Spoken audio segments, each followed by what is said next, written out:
은혜 받으실 말씀은 신약성경 고린도전서 15장 41절 말씀입니다. 고린도전서 15장 41절 말씀. 해의 영광도 다르며 달의 영광도 다르며 별의 영광도 다른데 별과 별의 영광이 다르도다. 아멘. 임마누엘 성가대와 니시 오케트라 찬양가 연주 후에 만민기도원 부원장 주현철 목사님께서 영광의 열매 6번째 말씀을 증거해 주시겠습니다. 아멘. 임마누엘 성가대와 니시 오케트라의 찬양과 연주에 감사드립니다. 오늘 주일 대회에는 독일에서 사역하시는 이바울 목사님께서 입국하여 함께하고 계십니다. 자리에서 일어나실 때 따뜻한 박수로 환영해 주시기 바랍니다.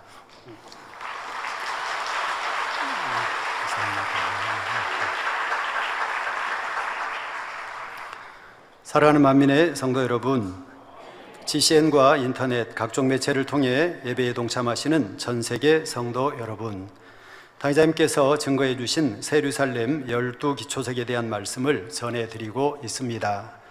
지난 시간까지 새 예루살렘 12기초석 중 10번째 기초석인 비추요까지 말씀드렸습니다. 오늘은 11번째 기초석인 청옥과 마지막 12번째 기초석인 자정에 대해 말씀드리겠습니다. 새 예루살렘 성벽에는 12기둥이 있고 그 기둥에는 12기초석이 있다 했습니다.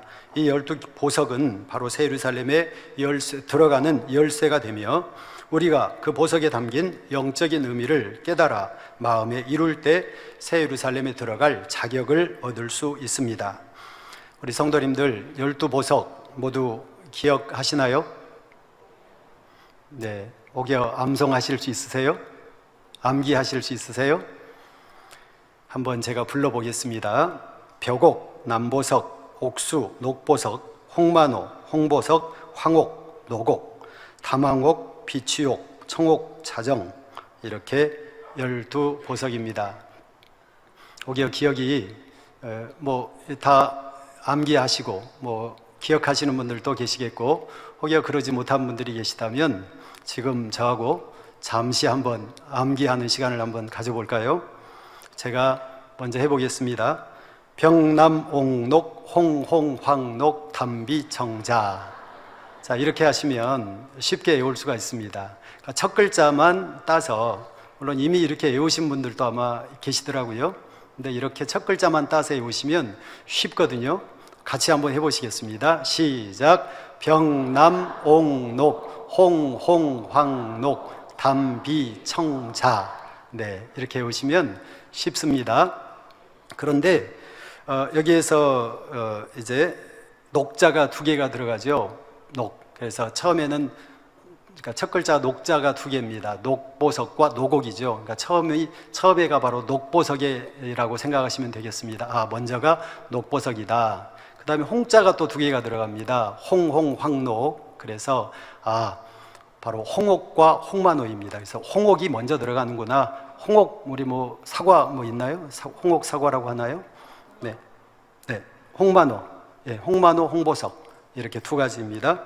그래서 홍홍황록. 홍자가 2개가 들어갑니다. 병남옥록, 홍홍황록, 담비청자. 이렇게 보시면, 마음에 물론 새기셔야 되겠지만, 외우기도 하시고, 마음에 새기기도 하셔서 꼭 이런 열매를 맺는 저와 여러분 되기를 원합니다. 마태복음 13장에는 천국에 대한 비유가 나옵니다. 44절, 천국은 마치 밭에 감추인 보화와 같으니 사람이 이를 발견한 후 숨겨두고 기뻐하여 돌아가서 자기의 소유를 다 팔아 그 밭을 샀느니라 말씀하고 있습니다. 사람이 아무리 값진 보석이 묻혀있는 곳을 안다 해도 그 보석을 캐내지 않거나 너무나 귀하고 값비싼 보석을 눈앞에 두고도 그 가치를 알아보지 못한다면 그것은 한낱 돌덩이에 불과할 뿐 아무런 유익이 없을 것입니다. 우리가 예전 어린 시절에 서부 영화 또 서부 개척 시대의 그런 영화들이 예전에 어렸을 때 있었던 것 같습니다. 그런 영화 속에 보면 이제 백인들이 나오고 또 인디언들이 나오죠. 근데 거기에 인디언들이 가지고 있는 귀한 보석의 가치를 잘 알지 못하고 예를 들어 다이아몬드라든지 어떤 금이라든지 이런 가치를 잘 알아보지 못하고 백인들의 어떤 그 생활용품 그냥 그런 것들과 쉽게 맞바꾸는 이제 그런 영화들이 있었던 것이 이제 기억이 납니다. 그 가치를 알지 못하면 이와 같이 할 수 있고 한낱 돌덩이에 불과할 수도 있다는 것입니다. 성도 여러분, 저와 여러분은 당의자님께서 성령의 감동함 가운데 풀어주신 말씀을 통해 새 예루살렘 12기초석 그 보석 하나하나에 담긴 영적인 의미와 진정한 가치를 알게 되었습니다. 우리가 그전에는 성경을 아무리 읽었어도 그 안에 담긴 하나님께서 도대체 왜 기록을 해 놓으셨는지, 왜 기초석이 그와 같은 보석들로 이루어져 있는지 이런 것들 우리는 알지 못했어요. 그 보석의 가치를 알지 못했어요.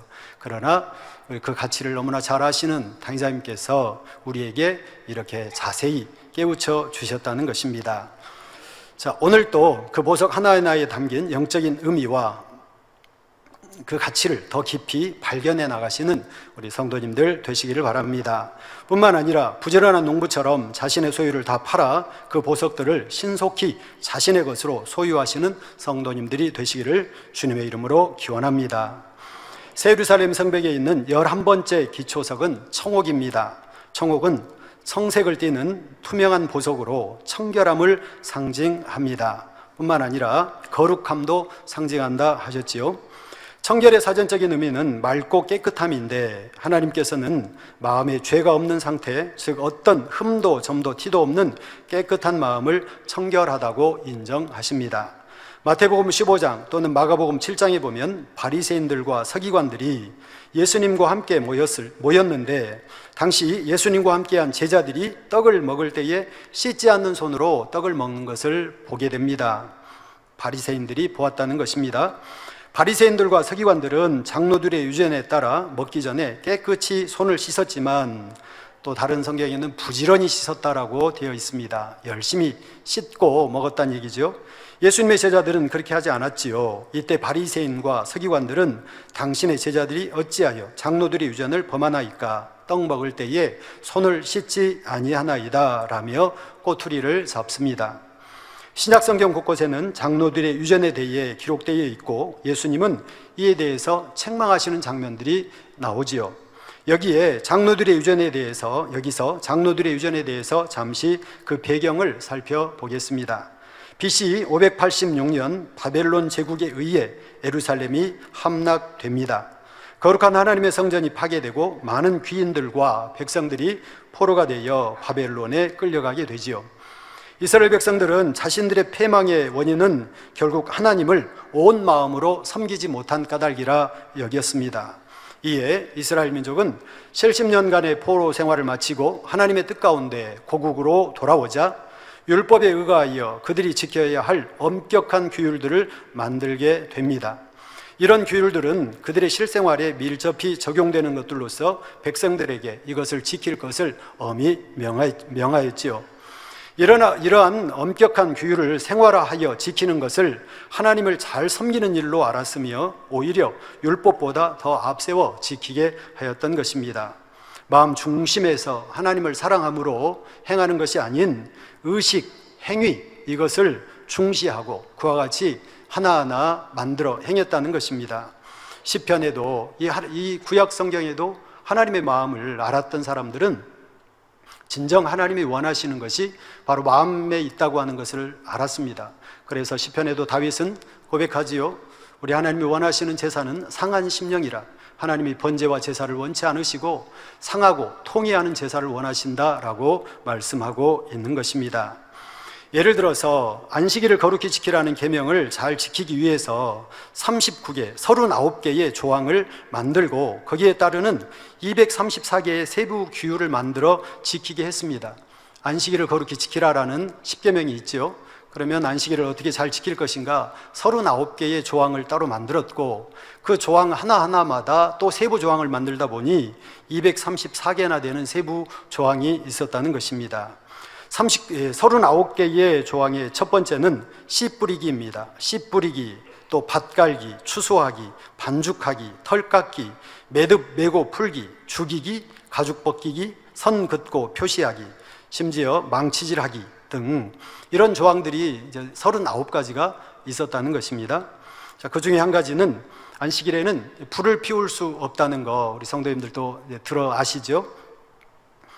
그러니까 불을 피울 수 없으니까 유대인들, 당시의 유대인들은 불을 미리 켜놨다고 하죠. 또 지금도 정통 유대인들 중에는 그렇게 안식일에 불을 켤 수가 없기 때문에 집안에 있는 불을 하루 종일 켜놔야 될 불, 예를 들어 화장실 같은 경우는 언제라도 갈 수 있으니까 밤새도록 켜놔야 될 거 아닙니까?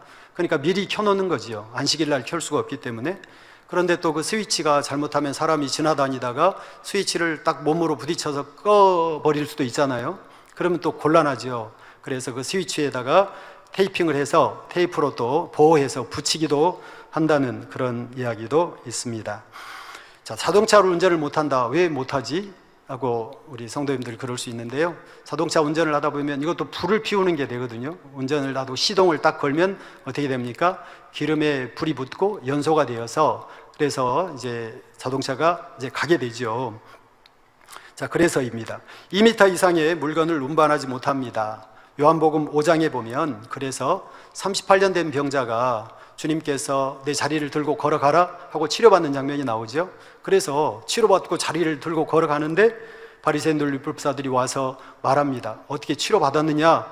이게 중요한 것이 아니라 이 자리를 들고 걸어가는 것이 중요한 것입니다. 그들에게는 38년 동안이나 거기 누워 있으니까 유명한 사람 아니겠습니까? 그 사람이 지금 자리를 들고 걸어가면 도대체 어떻게 저런 일이 일어날 수 있는가 깜짝 놀래서 그것부터 물어봐야 되지 않겠습니까? 그런데 그들에게는 그것이 궁금하지 않고 이 도대체 2m 이상을 걸어가면 안 되는데 이 자리를 들고 이 걸어가고 있는 저 모양, 이것이 마음에 안 드는 거지요. 그래서 그것을 보고 내가 안식일인데 자리를 들고 걸어가는 것이 합당치 아니하다라고 지적하고 있는 것을 볼 수가 있지요. 자, 이 하나님의 이 섭리, 하나님의 뜻을 생각지 아니하고 그 형식에 그렇게 치우쳐 있다는 것입니다. 장로의 유전 중에는 먹는 일에 관한 규례도 있었는데 그 하나는 먹을 때 손을 부지런히 씻지 않으면 먹지 않는 것이었고, 다음은 시장에서 돌아와서 몸에 물을 뿌리지 않으면 먹지 않았습니다. 이것들은 일종의 정결의식이었는데 이는 하나님이 명하신 율법과 상관이 없으며 사람의 정결을 마음에 두지 않고 형식과 의식에 치우쳐 그것을 강요하고 있는 것이지요. 정결의식이란 우리가 성경에 보면, 구약 성경에 보면 어떤 때는 부정하고 어떤 때는 정하고, 자, 이렇게 나오지요. 시체를 만지면 부정하고, 또 유출을 하면, 유출병이 있는 사람은 며칠 동안 또 부정하고, 그러면 어떻게 해야 또 정할 수 있고, 자, 이런 것들을 정결에 관한 의식이라고 한다고 하지요. 자, 그러자 예수님께서는 너희는 어찌하여 너희 유전으로 하나님의 계명을 범하느뇨 하시며, 자, 왜 씻지 않은 손으로 먹습니까? 라고 이렇게 질문을 하니까 주님께서 말 깨우쳐 주시는 거죠. 그들이 깨달을 수 있도록 너무나 쉽고 명쾌한 비유로 말씀해 주고 계십니다. 입에 들어가는 것이 사람을 더럽게 하는 것이 아니라 입에서 나오는 그것이 사람을 더럽게 하는 것이니라 말씀하지요. 에레미야 17장 9절 말씀에 만물보다 거짓되고 심히 부패한 것은 마음이라 누가 능히 이를 알리오마는 라고 말씀하고 계십니다. 여러분, 우리 하나님께서 만물보다 심히 부패한 것, 부패하다는 것은 썩었다는 것이죠. 썩으면 어떻게 됩니까? 냄새가 나지요. 또한 더럽게 되지요. 자, 이런 것이 바로 우리 사람의 마음이라고 이렇게 우리 하나님은 지적하고 계십니다. 여러분, 우리 혹시 썩은 거, 이런 것들 우리 성도님들 보셨지요? 생선이 썩는 거, 이런 거 보셨나요? 또 쥐가 썩어가는 거, 이런 거 보신 적이 있으신가요? 쥐 썩는 거는 농촌에서나, 혹시 요즘에는 잘 못 보겠죠? 농촌에서나 볼 수 있는 그런 풍경이겠죠? 예전에 저도 어렸을 때 이 쥐가 썩어가는 거, 이런 거 자주 볼 수 있는 일이었습니다. 또랑에 아니면 시궁창에 빠져서 쥐가 썩어가죠. 그러면 그냥 썩습니까? 아니죠. 거기에 하얀 벌레가 또 바글바글 하다고 하죠. 이렇게 꿈틀꿈틀하고 있는 그런 벌레들, 그런 모양을 보면 지금도 그런 게 생생하게 생각이 날 정도로 그렇게 이제 기억되어 있는 것이죠. 참 징그럽고 더럽고 이런 모습들이었습니다. 자, 그런데 우리 하나님은 심히 부패하고 더러운 것이 사람의 마음이라고 이렇게 말씀하고 계십니다. 사람이 썩어가는 냄새, 그러니 때로는요, 사람이 썩어가는 냄새 여러분 혹시 맡아보신 적 있습니까? 저는 개척 당시에 얼마 되지 않아서 환자들이 워낙 많이 오셔서 성전에 계셨잖아요. 그럴 때는 사람이 살이 썩어가는 그런 질병 가운데 있었던 사람도 있었거든요. 그런 그런 환자가 성전 안에 계실 때는 물론 이처럼 넓은 성전은 아니었지만 100평, 200평 되는 성전에 가득히 냄새가 정말 진동해서 정말 사랑이 없이는 정말 들어갈 수 없고 대할 수 없는 그렇게 심한 악취를 풍겼던 기억도 나거든요. 사람이 썩어가는 그런 중에 있는 환자들 말입니다. 그런데 우리 마음도 이렇게 부패해지고 변질되고 썩어지면 우리 이러한 냄새가 나고 우리 하나님께서 심히 싫어하신다고 하는 것을 우리는 깨달아 알아야 할 것입니다.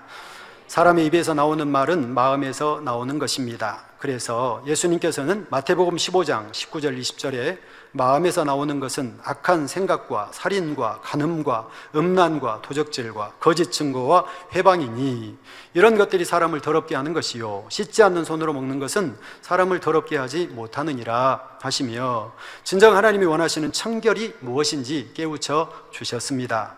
곧 하나님이 원하시는 청결은 손을 씻는 것이 아니라 속마음을 깨끗게 하는 것이라는 말씀입니다. 우리가 손이나 몸을 청결히 하려면 물로 씻듯이 마음을 청결하게 하려면 영적인 물로 씻어야 합니다.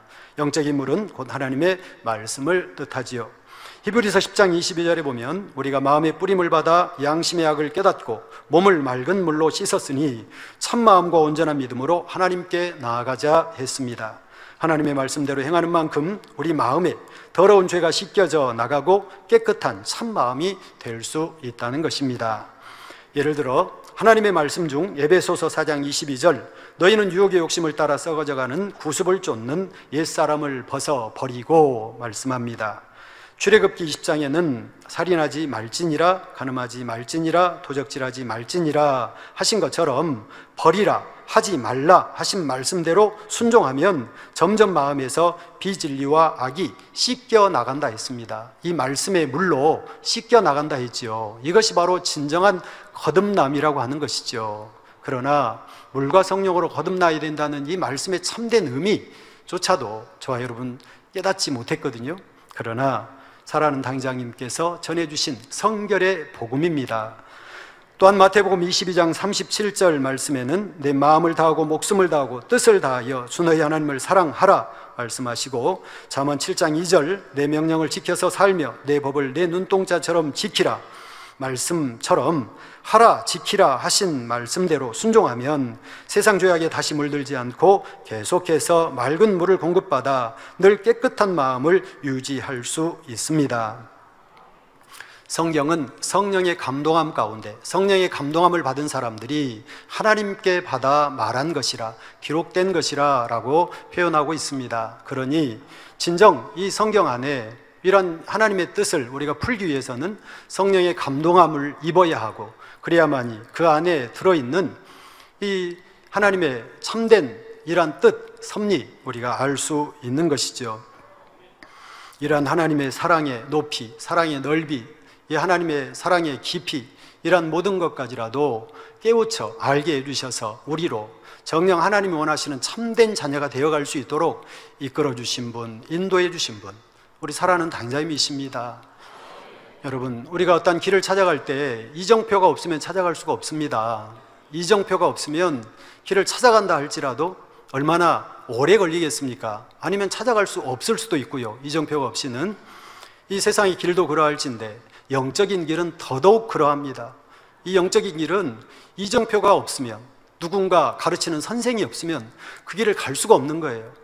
홀로 갔습니까? 물론 가신 분들도 있습니다. 성경의 모세 선지자, 아브라함 선지자, 자 이런 분들은 갔습니다. 그러나 누가 가르쳐 주셨습니까? 하나님께서 친히 인도해 주셨고 성신이 그들을 인도해 주셨습니다. 그러니 그 길을 갈 수가 있었다는 것입니다. 그런데 하나님의 친히 인도함을 받을 수 있었던 그분들의 마음은 어떠한 마음들인데요, 최고의 선을 가지신 그러한 분들, 악은 모양도 없으신 결코 변개함이 없는 그러한 선한 중심을 가진 사람들이 바로 하나님을 본 듯이 만난 듯이 하면서 그들이 인도를 받을 수 있었던 것이지 아무나 그렇게 인도받는 것은 결코 아니었지요.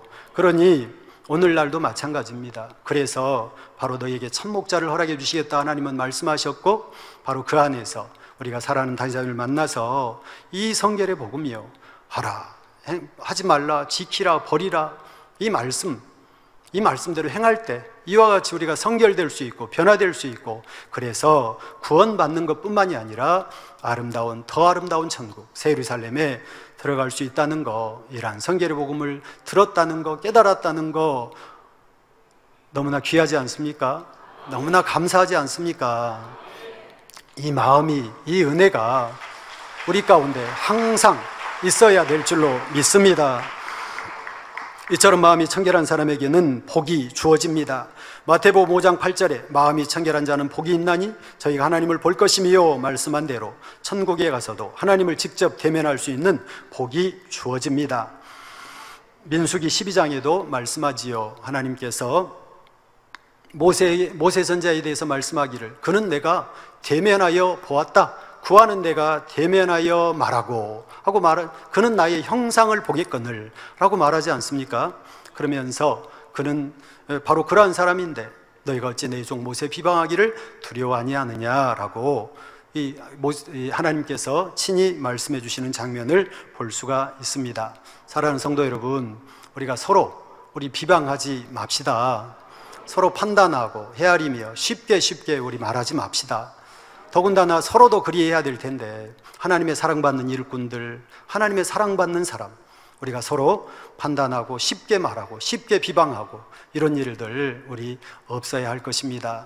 더군다나 이 말씀처럼 하나님의 사람을 우리가 쉽게 말하고 쉽게 판단하고 결코 그러한 것들 정녕 두려워해야 되겠지요. 두렵고 떨림으로 구원을 이루라고 우리 하나님은 말씀하지 않습니까?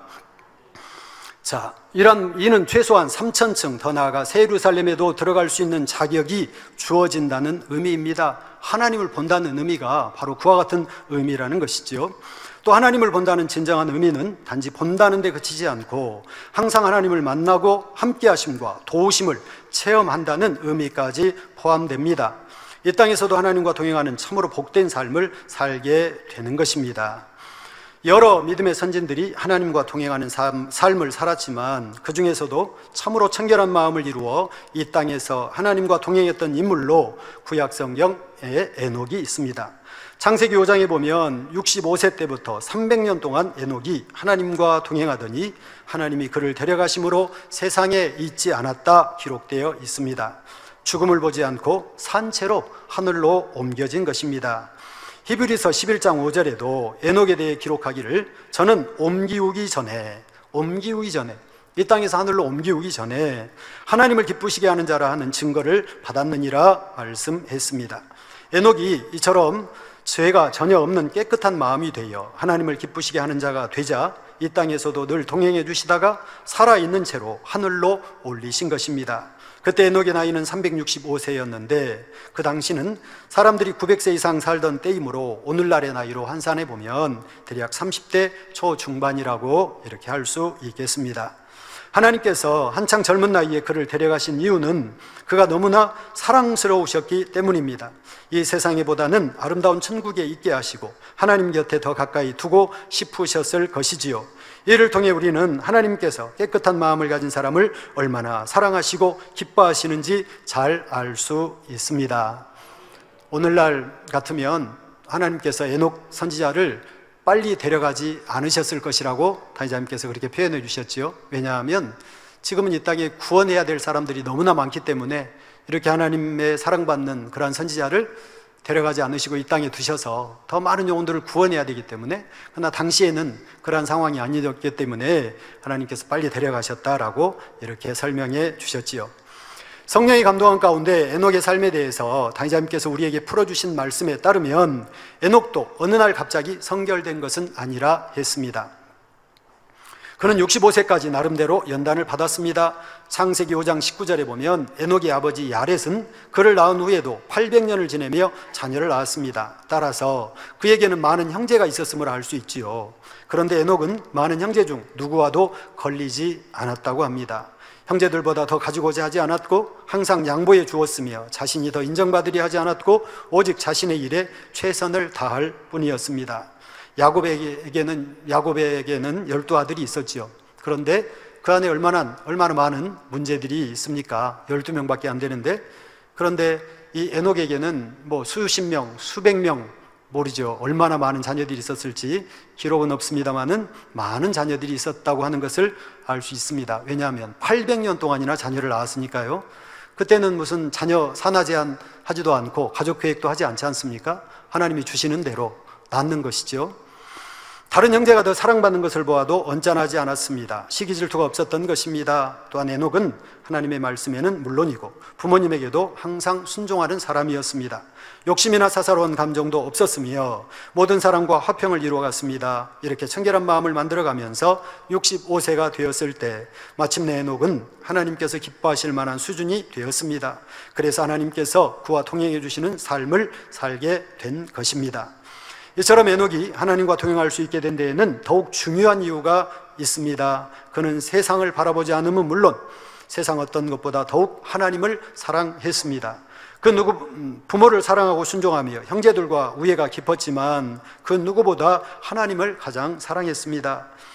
또한 하늘과 자연을 바라보면서 하나님을 그리워하며 하나님과 교통하기를 즐겨 했습니다. 잠언 8장 17절에 나를 사랑하는 자들이 나의 사랑을 입으며 나를 간절히 찾는 자가 나를 만날 것이니라 하신 말씀처럼 에녹이 하나님을 심히 사모하고 찾고 갈망함으로 하나님께서 동행해 주신 것입니다.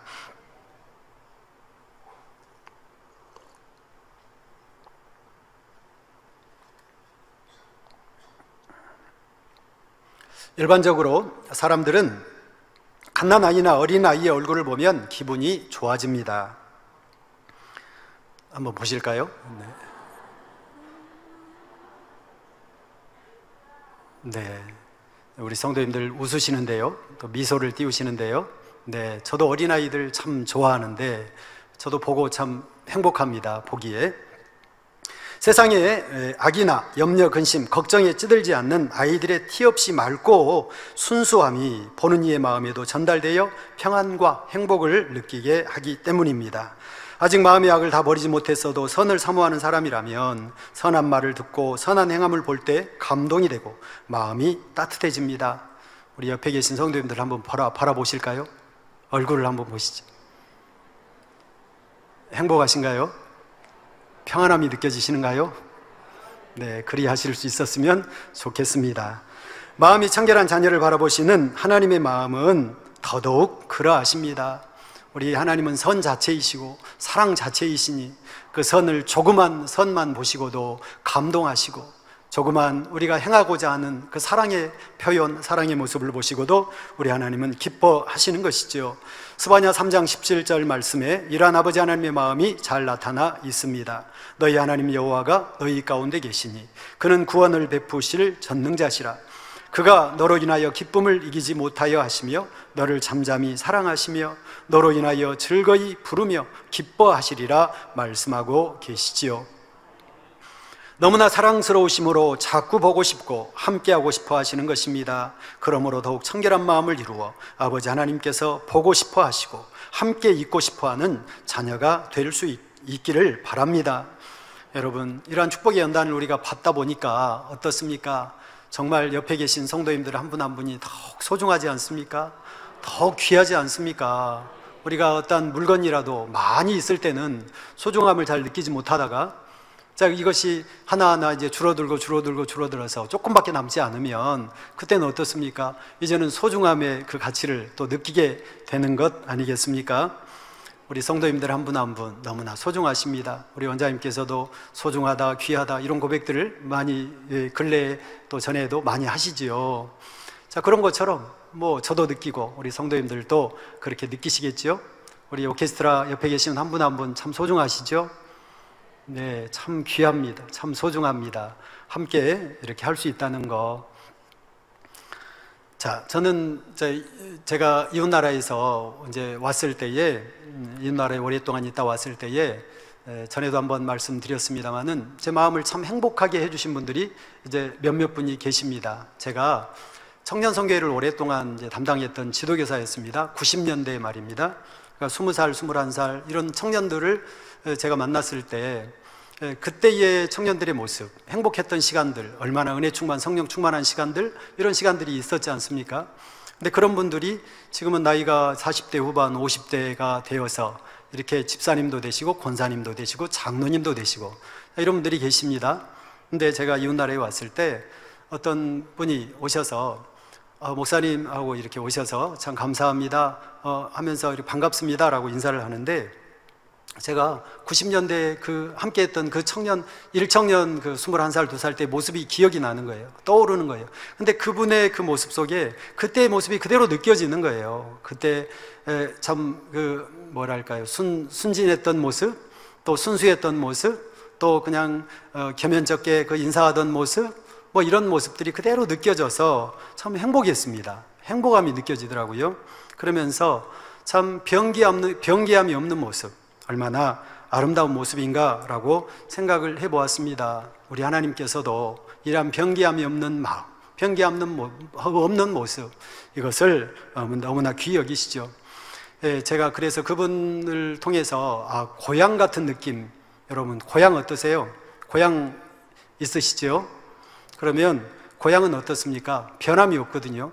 고향에 언제라도 고향에 가면 변함없는 고향의 향수가 느껴집니다. 저는 고향에 대한 향수가 많은 사람인데요. 그래서 서울에 이사를 와서도 오랫동안 이 고향이 그리워서 참 이렇게 그랬던 그 느낌들이 아직도 있습니다. 제가 중학교 1학년 때 서울에 왔는데요. 그 이후로도 고향에 가면 물론 모습은 변했습니다. 개발이 되고 사람도 달라졌고 또 사는 사람도 달라지고 모양도 달라지고 산이 깎이고 길이 나고 집이 없어지고 이런 모습은 분명히 있지만, 그러나 그 고향이라고 하는 그 향수는 그대로 항상 느낄 수가 있더라는 것입니다. 어떤 향수입니까? 평안하죠. 가면 행복하죠. 뭔가 포근함이 느껴지죠. 뭔가 안정된 그런 마음이 들죠. 자, 이런 마음의 향수를 느껴보는 것이죠. 그분에게 제가 그런 마음을 느끼면서 이 변함없다고 하는 거, 이 고향 같은 이 마음 얼마나 소중한가. 왜 중요합니까? 왜 변개하지 않는다는 것이 중요합니까? 아무리 열정적인 사랑을 우리가 한다 할지라도, 내 생명을 드리기까지 열정적인 사랑을 하고 내 생명을 다하기까지 아무리 열정적인 충성을 했다 할지라도 마지막에 내가 변개한다면 무슨 소용이 있습니까? 우리가 수련회 체육대회 때 보면 어떻습니까? 참 안타까운 우리 상황들을 우리 보지 않습니까? 달리기 하는데 한 5m 남겨놓고 한 2, 3m 남겨놓고 그냥 쓰러지는 그런 경우 있었잖아요. 1등 하다가. 그래서 참 안타까이 우리 성도님들 바라보셨죠? 자, 소용이 없단 말이에요. 그렇다고 당신 1등 하다가 그래도 이 5m 남겨놓고 넘어졌으니까 그래도 금메달은 아니라도 은메달 줄게, 이런 거 없거든요. 그래도 무슨 장려상 줄게, 이런 거 없거든요. 그래도 따로 상금 줄게, 이런 거 없거든요. 소용이 없거든요. 끝이거든요. 12번째 기초석은 자정입니다. 세루살렘 성벽에 있는 마지막 12번째 기초석은 자수정이라고도 불리는 자정입니다. 자정은 보랏빛을 내는 투명한 보석으로서 그 빛이 고상하고 아름다워 예로부터 귀족들에게 사랑을 받았습니다.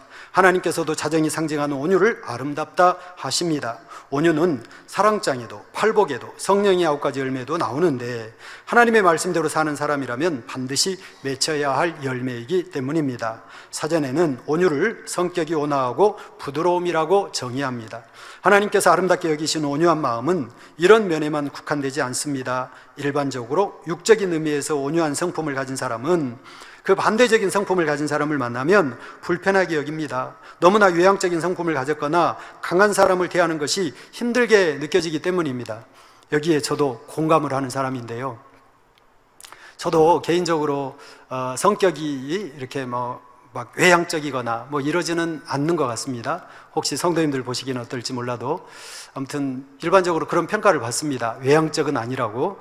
자, 그렇게 평가를 받는데 저도 그런 것 같아요. 개척 때 일입니다. 어떤 개척 80년대인데 어떤 주회종이 새로 이제 오셨는데 이제 아침에 이제 출근을 합니다. 출근을 하는데 추운 한겨울에 이 주회종이 이제 출근을 하면서 방울 달린 빵 모자를 쓰고 출근을 하셨어요. 그래서 제가요, 그때 당시에 그 모습을 보고 굉장히 충격을 받았습니다. 굉장히 문화적인 충격이죠. 문화적인 충격. 그때까지는 제가 어땠을까요? 주의 종이라면 너무나 거룩한 모습, 너무나 당장님처럼 이런 모습, 오직 당장님만 바라보고 주의 종은 저렇게 돼야 된다, 이런 목표를 가지고 마음을 가지고 살아가던, 쉽게 말하면 그런 때인데, 물론 지금도 물론 그러하지만요. 그런데 감히 상상할 수 없을 이 모습으로 이 빵 모자를 쓰고, 털 모자죠. 그러니까 털 모자를 쓰고 방울 달린 모자를 쓰고 나타나셨어요. 그래서 제가 참 충격을 받았고, 그분은 굉장히 외향적인 그러한 성격을 가진 분이죠. 그분하고 함께 이제 지내면서 제가 좀 마음이 편치 않았습니다. 부담스럽더라고요. 제 성격과 너무나 다르니까. 그러나 어떻습니까? 오늘날에 이르러서는 그 어떠한 성격이라도 이제 품을 수 있고 이해할 수 있고 온유한 마음으로 포용할 수 있는 그런 마음이 되어가고 있으니 감사합니다. 자, 영적으로 온유한 사람은 그 어떠한 성격이라도 넉넉히 품을 수 있다는 사실입니다. 이것이 육적인 온유와 영적인 온유의 차이점 중 하나이지요. 그러면 영적으로 온유한 마음은 무엇이며 하나님께서는 왜 이 마음을 아름답다 하실까요? 영적으로 진정 온유한 마음은 성격이 온화하고 부드러우면서 모든 사람을 포용할 수 있는 큰 마음으로서 솜털같이 푸근하고 부드러워 많은 사람이 깃들여 쉴 수 있는 마음, 모든 것을 선으로 이해하고 사랑으로 감싸줄 수 있는 너그러운 마음이지요. 싫은 것, 불편한 것, 이런 것들이 없는 이러한 마음이라 하셨습니다. 이 영적인 온유함에 있어 결코 빠져서는 안 될 것이 있는데, 그것은 바로 덕입니다. 아무리 따뜻하고 부드러운 마음을 가졌다 해도 그것이 마음속에만 있으면 별 의미가 없습니다. 행함으로 선과 사랑을 나타내 주어야 하지요. 때를 따라 다른 사람에게 힘이 되어주고 깨우침이 되어주기도 합니다. 나로 인해 다른 사람들이 힘을 얻고 따뜻함을 느끼며 마음의 쉼을 얻게 해주는 것, 이것이 바로 덕을 끼치는 것입니다. 이처럼 영적으로 온유한 마음을 가진 사람은 선입견이나 편견을 가지고 상대를 대하지 않습니다. 그래서 온유한 사람에게는 폭운이 안길 수 있습니다. 마치 더운 여름날 시원한 그늘을 제공해주는 큰 나무와 같아서 편히 쉴 수 있는 것입니다.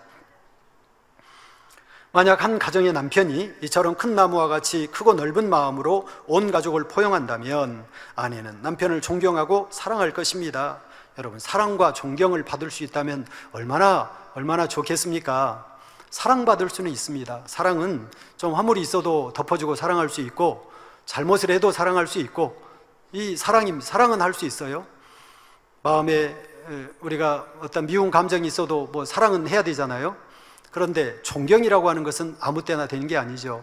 존경은 정말 본받을 만 해야 하고, 정말 마음에서 내가 인정할 만 해야 하고, 이 빨래나 양발이 하나도 예를 들어 아무데나 던져놓는 남편이라면 사랑할 수는 있겠지만 어떻게 존경할 수 있겠습니까? 예를 들어서 그러하단 얘기죠. 자, 아내 역시 솜털같이 부드러운 마음이라면 남편은 편안함을 느끼고 쉼을 얻으며 더욱 아내를 사랑할 것입니다. 이 얼마나 행복한 가정입니까? 우리 예전에 작년인가 재작년인가 우리 매거진 간증 중에 우리 어떤 한 장로님 가정이 있는데, 우리 교회에 20년 동안이나 우리는 부부싸움을 해본 적이 없습니다. 결혼 이후에 20년 됐는데 부부싸움을 한 번도 해본 적이 없습니다. 이렇게 간증을 하셨어요. 치료받은 간증을 하시느라고 하셨는데, 저는 그 치료받은 간증보다 이게 더 마음에 감동이 되더라고요. 20년 동안이나 싸워본 적이 없대요. 제가 궁금했어요. 그분을 내가 언젠가 만나면 물어봐야지, 어떻게 도대체 그럴 수가 있었느냐고 제가 한번 물어봐야지 항상 이런 마음을 품고 있다가 마침 이 설교를 하게 되어서 제가 그분을 찾아갔어요. 길 가다가 만났어요. 그래서 장로님에게 제가 물었어요. 아니, 어떻게 그렇게 살 수 있었습니까? 만민안에서 만났대요. 만민안에서 만났고, 청년 때부터 어렸을 때 이제 아내 성도님은 중학생 때부터 신앙생활을 했고, 그 남편 장로님은 이제 청년 때 아마 오셨겠죠. 근데 이제 교회에 와서 사귐을 갖고 결혼을 했고, 그래서 신앙생활을 하는데, 그래도 그렇지 어떻게 한번 그럼 다툴 일도 없나요? 서로 의견이 대립되고 그런 경우 없나요? 라고 제가 이렇게 여쭤봤어요. 그랬더니 그런 일도 있대요. 그러면 어떻게 하십니까? 그런 일이 있을 때는 제가 그만합시다 라고 제가 말을 그만 끊습니다. 그러면 끊으면 어떻게 해요? 끊고 나서 이제 생각해 보면 이제는 내 스스로가 내가 잘못했구나, 너무했구나, 내가 기도하면서 스스로 우리 깨닫게 되지 않습니까? 그러니까 더 이상 다툴 일이 없었습니다. 고백을 했고요. 그 다음에 제가 더 물었어요. 더 물었더니 아니 요즘은 또 어떻습니까? 라고 물었더니 점점 그래도 궁금했어요. 그래도 궁금해서 어떻게 그렇게 살 수 있을까? 예. 참 저희 가정을 생각해 보면 참 의와 틀이 강해서 이 말로 변론할 때도 많이 있었고 이럴 때가 많이 있었거든요. 그래서 참 의견이 대립되고 이럴 경우도 많이 있었는데 이분은 도대체 그래서 궁금해서 또 물었더니 이제 진리 안에서 성결의 복음을 듣고 변화되어 가면서 신앙생활을 하다 보니 이제는 점점점 의견도 점점 맞아가고 점점 생각도 같아가고 그렇게 같아가더라고요. 그러면서 점점 다툴 일이 더 없어졌습니다 라고 이렇게 표현을 하셨습니다. 여러분, 이 성결의 복음을 들은 진정한 이 가정 아닙니까? 이 진정 성결의 복음을 들은 사람, 가정 이렇게 돼야 되지 않겠습니까? 물론 우리 만민 안에는 이런 가정들이 많이 계십니다. 많이 있습니다. 더더욱 그런 아름다운 가정들이 되기를 주님의 이름으로 기원합니다. 잠언 17장 1절 말씀에 마른 떡 한 조각만 있고 화목하는 것이 육선이 집에 가득하고 다투는 것보다 나으니라 말씀했습니다. 여기에서 육선은 고기 반찬을 말합니다. 이런 가정에서 자라는 자녀들은 포근한 가정의 울타리 안에서 힘을 얻으니 혹여 어렵고 힘든 일을 만난다 해도 잘 이겨내고 바르고 건강하게 성장할 수 있습니다. 이처럼 영적인 온유를 이룬 사람을 통해 주변의 영혼들은 쉼을 얻고 행복해질 수 있습니다. 그러므로 하나님께서도 영적으로 온유한 사람을 참으로 아름답다, 귀하다 하시는 것입니다. 미국 남북 전쟁 때의 일입니다. 당시 남부연합의 대통령 제퍼슨은 남부군 사령관 로버트 장군을 불러 장군의 직속 부사관을 지휘관으로 승진시키려 하는데 어떤 인물인지, 적합한 인물인지 장군의 의견을 말해주게라고 물었습니다. 로버트 장군은 대답하기를 그는 유능한 군인으로 지휘관의 자격이 충분하다고 생각합니다 라고 대답했지요. 다음 날 그 부사관이 로버트 장군을 찾아와 다음과 같이 말했습니다. 저는 평소 장군을 비난해 왔습니다. 그런데도 저를 칭찬해 주시고 지휘관으로 추천해 주셨습니다 라고 말하며 용서를 구했지요. 이에 로버트 장군은 이렇게 대답합니다. 대통령이 내게 한 질문은 내가 자네를 어떻게 생각하느냐였지 자네가 나를 어떻게 생각하느냐가 아니었다네 라고 대답했지요. 이 로버트 장군은 비록 전쟁에는 패하였지만 미국 역사상 가장 위대한 전략가로 평가받으며 전쟁이 끝난 후에도 계속 항전을 주장하는 부하들의 요구를 뿌리치고 국가 통합과 화해를 위해 기여한 인물로 많은 미국인들의 존경을 받고 있다고 합니다. 마태복음 5장 5절에 보면 온유한 자는 복이 있나니 땅을 기업으로 받는다 했습니다. 여기에서 땅이란 영적으로 흙으로 지음받은 사람을 말하고 그 사람의 마음을 말하지요. 곧 마음이 온유한 사람은 많은 사람의 마음을 얻게 되고 그들을 진리로 인도해 줌으로써 천국에서 상급으로 넓은 땅을 받게 된다는 의미도 포함되어 있습니다. 민수기 12장 3절에는 하나님 이 사람 모세는 온유함이 지면의 모든 사람보다 승하더라 말씀하셨습니다. 모세는 200만 명이 넘는 이스라엘 백성들을 출애굽시켰고 광야에서 40년 동안 그들을 인도했습니다. 척박한 광야 생활에 지친 백성들의 불평, 불만, 날마다 만나를 내리시고 구름 기둥으로 인도해 가시는 하나님의 살아계심을 보면서도 그들은 하나님을 믿고 순종하지 못했습니다. 여러분, 이스라엘 백성들 날마다 만나를 비같이 내리셨다고 했거든요. 이 먹고 사는 문제, 비가 안 내리면, 그 만나가 내리지 않으면 내일은 굶어야 합니다. 계속 2, 3일 내리지 않으면 점점 굶어야 되고 안 내리면 굶어 죽어야 되는 것이거든요. 이 광야에서 먹을 것이 따로 없지 않습니까? 양떼 소떼 잡아먹습니까? 그 200만 명이 양떼 소떼 잡아먹으면 하루를 먹겠습니까? 이틀을 먹겠습니까? 먹고 살 수가 없어요. 그런데 그 문제를 하나님은 해결해 주셨어요. 만나를 비같이 내려주심으로. 이 놀라운 하나님의 권능, 하나님의 역사, 이러한 역사를 그들은 보았습니다. 그런데 문제는 매일 보았다는 것이죠. 매일같이 보았다는 것이죠. 일상이 되어버렸습니다. 일상생활처럼 되어버렸습니다. 그러면서 그것이 마치 이제는 박한 식물처럼 그렇게 평가를 받게 되었다는 것이죠. 이것이 바로 우리 사람의 마음, 인생들의 마음. 그러니 하나님께서 만물보다 심히 부패한 것이 사람의 마음이라고 이렇게 말씀하고 계시지 않습니까? 우리는 결코 이러한 마음들 돼서는 아니 되겠지요. 우리 하나님은 만민과 지난 37년 동안 이렇게 함께 해주셨습니다. 항상 구름기둥, 불기둥으로 우리 만민을 지켜주셨습니다. 항상 무지개로 함께 해주셨습니다. 자연현상이 아닙니다. 자연현상은 어떻게 나는 것입니까?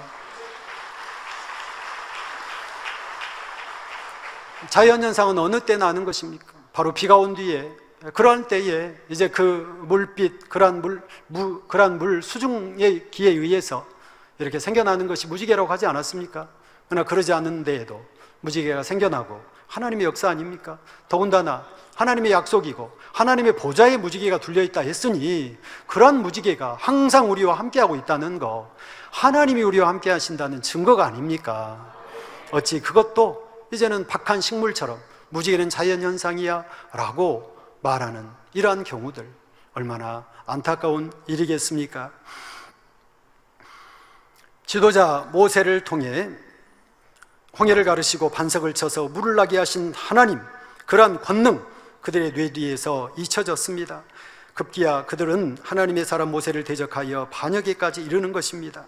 이러한 이스라엘 백성들을 모세는 마치 부모가 자녀를 양육하듯 마음에 품고 하나님의 뜻대로 인도한 것입니다. 여러분 한번 들어보세요. 하나님의 벗, 여자가 낳은 자 중에 가장 큰 자, 내 마음에 합한 자, 지면의 모든 사람보다 온유함이 승한 자, 하나님을 기쁘시게 하는 자, 이 얼마나 영광스러운 수식어들입니까? 우리 하나님께서 친히 붙여주신 이러한 수식어들입니다. 바로 이러한 사람, 하늘나라, 새 예루살렘, 영원히 해와 같이 빛날 그러한 열매들이 아니겠습니까? 이분들의 마음에는 하나같이 온유한 마음이, 온유한 열매가 가득히 맺혀 있었다는 것입니다. 이처럼 영혼들을 갈무리하는 사명은 물론 그 어떠한 사명이라도 온유한 마음으로 감당하면 못할 것이 없습니다. 사람들은 각각 다른 환경에서 다른 성품을 가지고 자라기 때문에 똑같은 마음과 생각을 가진 경우는 많지 않습니다.